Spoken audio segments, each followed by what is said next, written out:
основана на нуждите на пациентите изследователска и развойна дейност.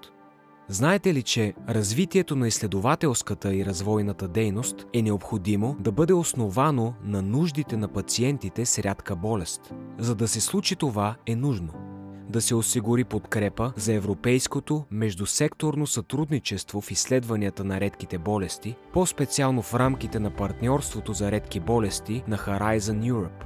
Това би позволило създаване на устойчива екосистема за научни изследвания и иновации, ориентирана към пациентите за разработване на нови диагностични подходи и терапии, използвайки потенциала на здравните и научни данни, дигиталната трансформация на здравната система и споделяне на данните в европейското научно пространство.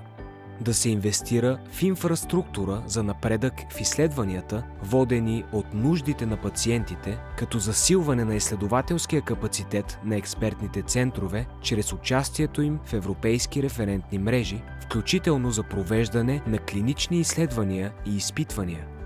Да се подкрепят диагностичните и научни звена за изграждането и поддържането на регистри с клинични данни и биобанки, както и включването им в дейността на българските хъбове за европейските научни инфраструктури и европейските референтни мрежи.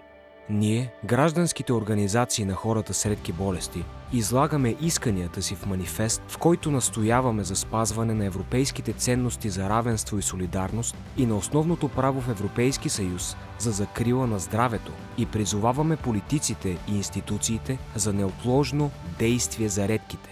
С пълния текст на манифеста може да се запознаете на страницата на инициативата.